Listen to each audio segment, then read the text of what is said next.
Hello friends, पुन्हा एकदा रुपाज रेसिपीजमध्ये तुमचं सर्वांचं मनापासून स्वागत.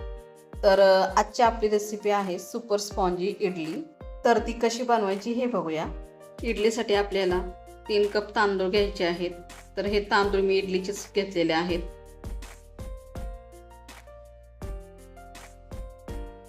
तांदूळ मी स्वच्छ धुवून घेतलेले आहेत. तर हे तांदूळ आपल्याला 3 ते 4 तास भिजत ठेवायचे आहेत. अर्धा चमचा मेथी दाणे सुद्धा घालायचे आहेत.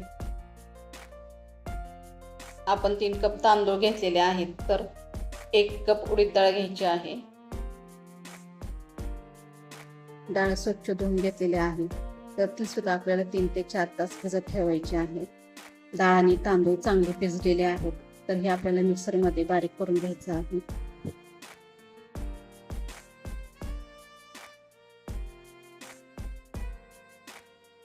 बॅटरमध्ये याच पाण्याचा वापर करायचा आहे. यामुळं बॅटर लवकर फर्मेंट होतं.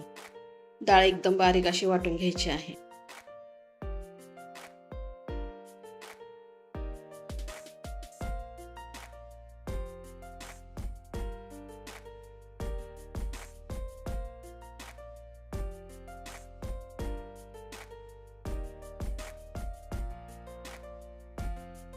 तांदूळ सुद्धा आपले वाटण झालेले आहेत. तर हे तांदूळ आपल्याला रवाळा असे वाटून घ्यायचे आहेत.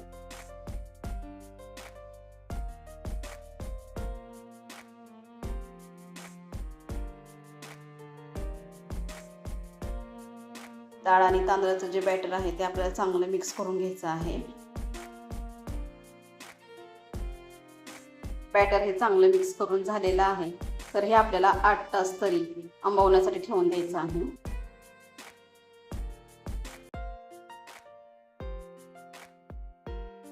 बॅटर चांगलं फर्मेंट झालेलं आहे. तर आता आपल्याला इडली बनवायला घ्यायची आहे. इडली स्टँड आपल्याला ते लावून घ्यायचं आहे.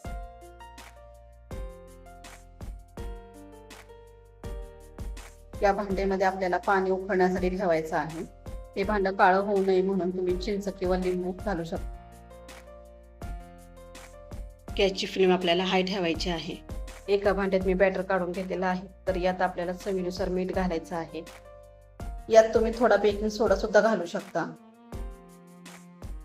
या बॅटरमध्ये थोडंसं पाणी घालून बॅटर पातळ करायचं आहे. या बॅटरची कन्सिस्टन्सी आपल्याला अशीच पाहिजे. इडली स्टँड मध्ये आपल्याला बॅटर भरून घ्यायचं आहे.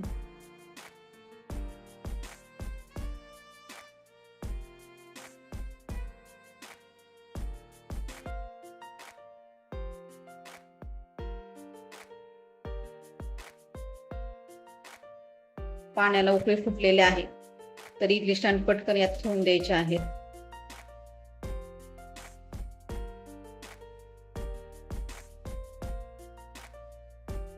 या इडल्या 15 मिनिटं मीडियम फ्लेमवर शिजवून घ्यायच्या आहेत. 15 मिनिटं झालेली आहेत. इडली आपल्या छान अशा फुगलेल्या आहेत. हे इडली स्टँड आपल्याला पाण्यातून भरून काढायचं आहे.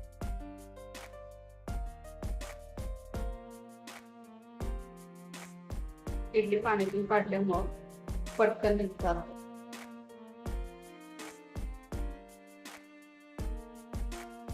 इडली आपल्या मस्त अशा निघालेल्या आहेत. अजिबात खाली चिटकलेल्या नाही. इडलीचा आकार सुद्धा बघू शकता. इडली आतून सुद्धा छान अशी स्पॉन्जी झालेली आहे. तुम्हाला जर माझा व्हिडिओ आवडला असेल तर लाईक करा, शेअर करा आणि चॅनलला सबस्क्राईब करून बेल आयकॉनवर प्रेस करायला विसरू नका. तर पुन्हा भेटूया पुढच्या रेसिपीसोबत.